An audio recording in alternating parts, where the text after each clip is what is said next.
We've completely redesigned the wait action with a new intent-based UI, condensed options, recurring schedules, and an AI-powered setup. To make your workflow configuration easier, let's check the changes. The type selector now presents what the contact should wait for. No more hunting through nested dropdowns to find options like wait for a contact reply.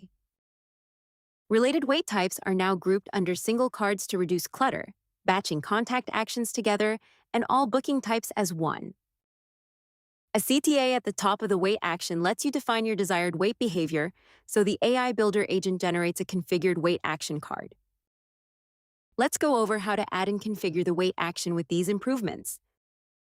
Head to the Workflows tab inside the Automation section and edit or create a new workflow.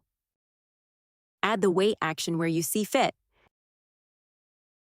Select your desired intent or use a setup with AI to be recommended an option.